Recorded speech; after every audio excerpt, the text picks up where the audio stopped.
ಹುಟ್ಟಿ ಬೆಳೆದ ಊರು ಸಮಸ್ಯೆಗಳು ನೂರು, ಜೊತೆ ಬೆಳೆದ ಸ್ನೇಹಿತರು ತುಳಿಯಲು ಕಾಯುತ್ತಿಹರು. ಸುಳ್ಳಿಗೆ ಬಣ್ಣ ಹಚ್ಚಿ ಸತ್ಯದ ರೂಪ ಕೊಟ್ಟು ತಲಾಂತರಗಳ ನಂಬಿಕೆಗಳು ದಿವ್ಯ ಸಂದೇಶಗಳ ಸ್ಫಟಿಕ ಸ್ಪರ್ಶಕ್ಕೆ ಬೆತ್ತಲಾಗುತ್ತಿದೆ. ಮಕ್ಕಾದಲ್ಲಿ ಹೊಸ ಕ್ರಾಂತಿಯ ಕಹಳೆ ದಿನ ಕಳೆದಂತೆ ಜೋರಾಗುತ್ತಿದೆ. ಮಕ್ಕಾದ ಬಲಿಷ್ಠ ಗೋತ್ರದ ಧೀರ ಯುವಕ ಮುನ್ನುಗ್ಗುವ ಶಪಥ ತೊಟ್ಟರೆ ತಡೆಯುವ ಧೈರ್ಯ ಸುತ್ತಮುತ್ತಲು ಯಾರಿಗೂ ಇರಲಿಲ್ಲ. ತನ್ನ ಪೂರ್ವಿಕರ ನಂಬಿಕೆಯ ಮೇಲೆ ಅಪಾರ ಶ್ರದ್ಧೆಯುಳ್ಳ ಆದಿ ಕುಲದ ಭವಿಷ್ಯದ ನಾಯಕ ಉಮರ್ ಇಸ್ಲಾಮಿನ ಪ್ರಭಾವ ಕಂಡು ಗಲಿಬಿಲಿಗೊಂಡಿದ್ದರು. ಇದೇ ರೀತಿ ಮಕ್ಕಾದ ಅನೇಕ ಕುರೈಶಿ ನಾಯಕರಿಗೆ ದೊಡ್ಡ ತಲೆನೋವಾಗಿದ್ದ ಪ್ರವಾದಿ ಮುಹಮ್ಮದ್ ಸಲ್ಲಲ್ಲಾಹು ಅಲೈಹಿ ವಸಲ್ಲಂ ರವರ ಬಗ್ಗೆ ಅರಿಯಲು ಯಹೂದಿ ಸನ್ಯಾಸಿಯ ಮೊರೆ ಹೋದರು. ಅಲ್ಲಿ ಅವರು ಮುಹಮ್ಮದ್ ಸಲ್ಲಲ್ಲಾಹು ಅಲೈಹಿ ವಸಲ್ಲಂ ರವರು ಪ್ರವಾದಿ ಹೌದಾ ಅಲ್ವಾ ಅಂತ ಖಚಿತಪಡಿಸಲು 3 ಪ್ರಶ್ನೆಗಳನ್ನು ಅವರೊಂದಿಗೆ ಕೇಳಬೇಕೆಂದು, ಅದಕ್ಕೆ ಸರಿಯಾದ ಉತ್ತರ ಲಭಿಸಿದರೆ ಮಾತ್ರ ಅವರು ನಿಜವಾದ ಪ್ರವಾದಿ ಎಂದು ತಿಳಿಸಿದ್ದರು. ಅವರು ಕೇಳಲು ಹೇಳಿದ 3 ಪ್ರಶ್ನೆಗಳು ಯಾವುದು ಎಂದು ತಿಳಿಯೋಣ ಬನ್ನಿ. ಶತಮಾನಗಳ ಹಿಂದೆ ಸ್ವಂತ ಊರು ತೊರೆದು ಎಲ್ಲಿಗೋ ಹೊರಟ ಯುವಕರ ಬಗ್ಗೆ ಅವರಲ್ಲಿ ಕೇಳಬೇಕು. ಕಾರಣ ಆ ಯುವಕರ ಕಥೆ ಅದ್ಭುತವಾದದ್ದು. ಬಹುದೂರದವರೆಗೆ ಭೂಮಿಯ ಮೇಲೆ ಸಂಚರಿಸಿ ಅದರ ಪೂರ್ವ ಪಶ್ಚಿಮ ತುದಿಯನ್ನು ತಲುಪಿದ ಆ ಮಹಾ ಸಂಚಾರಿಯ ವೃತ್ತಾಂತವನ್ನು ಅವರ ಬಳಿ ಕೇಳಬೇಕು. 3ನೇದಾಗಿ ಆತ್ಮ ಎಂದರೇನು ಎಂದು ಅವರ ಬಳಿ ಕೇಳಬೇಕು. ಈ 3 ಪ್ರಶ್ನೆಗಳಿಗೆ ಸರಿಯಾದ ಉತ್ತರ ನೀಡಿದರೆ ಅವರು ನಿಜವಾದ ಪ್ರವಾದಿಯಾಗಿದ್ದಾರೆ. ನೀವು ಅವರನ್ನು ಹಿಂಬಾಲಿಸಬಹುದು, ಕಾರಣ ಅವರು ಅಲ್ಲಾಹನ ಪ್ರವಾದಿಯಾಗಿರುತ್ತಾರೆ. ಯಹೂದಿ ಸನ್ಯಾಸಿಯನ್ನು ಭೇಟಿಯಾಗಿ ಹಿಂತಿರುಗಿದ ಪ್ರತಿನಿಧಿ ಸಂಘ ಕುರೈಶಿ ನಾಯಕರಿಗೆ ವರದಿ ಒಪ್ಪಿಸಿತು. ಅದರಂತೆಯೇ ಪ್ರಮುಖ ಈ 3 ಪ್ರಶ್ನೆಗಳನ್ನು ಒಳಗೊಂಡ ಒಬ್ಬ ಪ್ರತಿನಿಧಿಯನ್ನು ಪ್ರವಾದಿ ಸಲ್ಲಲ್ಲಾಹು ಅಲೈಹಿ ವಸಲ್ಲಂ ರವರ ಬಳಿ ಕಳುಹಿಸಿತು. 3 ಪ್ರಶ್ನೆಗಳನ್ನು ಆಲಿಸಿದ ಪ್ರವಾದಿಯವರು, ನಾಳೆ ಬನ್ನಿ, ಖಂಡಿತವಾಗಿಯೂ ಉತ್ತರ ನೀಡುತ್ತೇನೆ ಎಂದು ಆ ವ್ಯಕ್ತಿಯನ್ನು ಹಿಂದಕ್ಕೆ ಕಳುಹಿಸಿದರು.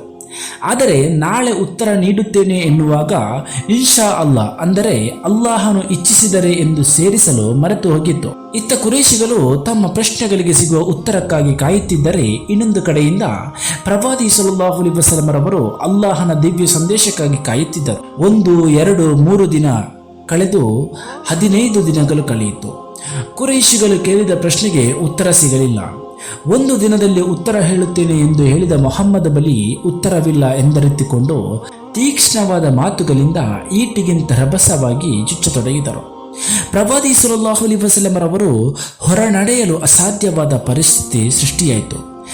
ಕಂಡಲ್ಲಿ ಕುಹಕಗಳು, ತಮಾಷೆ, ವ್ಯಂಗ್ಯ ವಿಪರೀತವಾದಂತೆ ಮೃತ ಸ್ವಭಾವದ ಪ್ರವಾದಿ ಸಲ್ಲಲ್ಲಾಹು ಅಲೈಹಿ ವಸಲ್ಲಂ ರವರು ಜರ್ಜರಿತಗೊಂಡರು. ತಾನು ನಿರೀಕ್ಷಿಸಿದ ದಿವ್ಯ ಸಂದೇಶ ಬಾರದಿರುವುದರಿಂದ ವಿಪರೀತ ದುಃಖ ಉಂಟಾಯಿತು. ಈಗಿರಲು ಒಂದು ದಿನ ಆಕಾಶ ಲೋಕದಿಂದ ಕುರೈಶಿಗಳ ಕುಹಕಗಳನ್ನೆಲ್ಲ ನುಂಗಿಬಿಡುವ 3 ಪ್ರಶ್ನೆಗಳಿಗೆ ಈ ಮೊದಲಿನ ವೇದ ಗ್ರಂಥಕ್ಕಿಂತ ಸ್ಪಷ್ಟವಾಗಿ ಮತ್ತು ವಿಸ್ತೃತ ರೂಪದ ಉತ್ತರವನ್ನು ಮಲಕ್ ಜಿಬ್ರೀಲ್ ದಿವ್ಯ ಸಂದೇಶಗಳ ಮೂಲಕ ಪ್ರವಾದಿ ಸಲ್ಲಲ್ಲಾಹು ಅಲೈಹಿ ವಸಲ್ಲಂ ರವರಿಗೆ ತಲುಪಿಸಿದರು. ದಿವ್ಯ ಸಂದೇಶ ತಡವಾಗಿದ್ದಕ್ಕೆ ಕಾರಣ ಕುರ್ಆನ್ ಈ ರೀತಿ ಹೇಳಿದೆ. ಯಾವುದರ ಕುರಿತು ಸಹ ಖಂಡಿತ ನಾಳೆ ಮಾಡಿಯೇ ತೀರುತ್ತೇನೆ ಎಂದು ಹೇಳಬಾರದು, ಅಲ್ಲಾಹನು ಇಚ್ಛಿಸಿದರೆ ಎಂದು ಹೇಳಬೇಕು. ಒಂದು ಕಡೆಯಿಂದ ದಿವ್ಯ ಸಂದೇಶ ತಲುಪಲು ತಡವಾಗಿದ್ದು ಪ್ರವಾದಿ ಸಲ್ಲಲ್ಲಾಹು ಅಲೈಹಿ ವಸಲ್ಲಮರಿಗೆ ಮತ್ತು ಅನುಯಾಯಿಗಳಿಗೆ ನೋವಾಗಿದ್ದರೂ ಕೂಡ ವಾಸ್ತವದಲ್ಲಿ ಅದು ಉಪಕಾರಿಯಾಗಿ ಪರಿಣಮಿಸಿತು.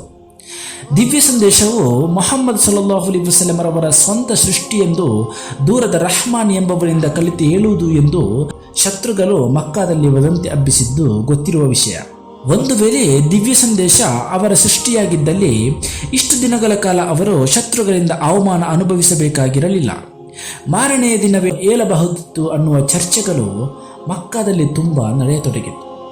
ದಿವ್ಯ ಸಂದೇಶದ ಗುಣಲಕ್ಷಣಗಳು ಅದು ಅವತೀರ್ಣಗೊಳ್ಳುವ ಸಮಯದ ಮೇಲೆ ಮೊಹಮ್ಮದರಿಗೆ ಯಾವುದೇ ನಿಯಂತ್ರಣವಿಲ್ಲವೆಂದು ಅವರು ಅರ್ಥ ಮಾಡಿಕೊಂಡರು. ಪ್ರವಾದಿ ಸಲ್ಲಲ್ಲಾಹು ಅಲೈಹಿ ವಸಲ್ಲಂ ರವರು ಹೇಳುತ್ತಿರುವುದು ನಿಜ. ಕುರ್ಆನ್ ಅಲ್ಲಾಹನ ಸಂದೇಶವೆಂದು ಮಕ್ಕಾದ ಬಹುತೇಕ ಜನರು ಒಪ್ಪಿಕೊಂಡಾಗಿತ್ತು. ಈ ಎಲ್ಲ ಘಟನೆಗಳಿಂದ ವಿಶ್ವಾಸಿಗಳ ವಿಶ್ವಾಸ ಕಾದ ಕಬ್ಬಿಣದಂತೆ ಹೊಳೆಯತೊಡಗಿತ್ತು. ಶತಮಾನಗಳ ಹಿಂದೆ ಸ್ವಂತ ಊರನ್ನು ತೊರೆಯಬೇಕಾಗಿ ಬಂದ ಯುವಕರ ಕಥೆಯನ್ನು ಮಕ್ಕಾದಲ್ಲಿ ಯಾರೂ ಕೇಳಿರಲಿಲ್ಲ. ಅದರ ಬಗ್ಗೆ ಕುರೈಶಿಗಳು ಪ್ರಶ್ನಿಸಿದಾಗ ಚರಿತ್ರೆಯಲ್ಲಿ ಮಕ್ಕಾದ ವರ್ತಮಾನ ಕಾಲದ ಚಿತ್ರಣವಿದೆ ಎಂಬುದು ಅವರಿಗೆ ಅರ್ಥವಾಗಿರಲಿಲ್ಲ. ಅದರ ತಿರುಳು ವಿಶ್ವಾಸಿಗಳ ಪಾಲಿಗೆ ಶುಭಕರವೋ ಅವಿಶ್ವಾಸಿಗಳ ಪಾಲಿಗೆ ಅಶುಭವೆಂದು ಅವರಿಗೆ ಅರ್ಥವಾಗಿರಲಿಲ್ಲ. ಈ ಕಥೆಯನ್ನು ಎಫ್ಸೂಸಿನಲ್ಲಿ ನಿದ್ದೆ ಹೋದವರ ಚರಿತ್ರೆ ಎಂದು ಕರೆಯಲಾಗುತ್ತದೆ. ಅದು ಕ್ರಿಸ್ತ ಶಕ 3ನೇ ಶತಮಾನದಲ್ಲಿ ಏಕದೇವಾರಾಧನೆಯ ವಿಶ್ವಾಸಿಗಳಾದ ಯುವಕರಿಗೆ ಅಲ್ಲಿಯ ವಿಗ್ರಹಾರಾಧಕರು ಚಿತ್ರಹಿಂಸೆ ನೀಡುತ್ತಿದ್ದರು. ಈ ಸಂಕಟದಿಂದ ಪಾರಾಗಲು ಅವರು ತಮ್ಮ ಹುಟ್ಟೂರಿನಿಂದ ಪಲಾಯನ ಮಾಡಿ ಒಂದು ಗುಹೆಯೊಳಗೆ ಆಶ್ರಯ ಪಡೆಯುತ್ತಾರೆ. ದಣಿವಾರಿಸಿಕೊಳ್ಳಲು ನಿದ್ರೆಗೆ ಜಾರಿದ ಅವರು ಬರೋಬ್ಬರಿ 300 ವರ್ಷಗಳ ಕಾಲ ನಿದ್ರಿಸುತ್ತಾರೆ. ಯಹೂದಿ ಪುರೋಹಿತರು ನೀಡುವ ವಿವರಣೆಯ ಆಚೆಗೂ ಸಾಮಾನ್ಯ ಮನುಷ್ಯನೊಬ್ಬನಿಗೆ ಹೇಳಲಾಗದ ಸಂಗತಿಯನ್ನು ಕುರ್ಆನ್ ತಿಳಿಸುತ್ತದೆ.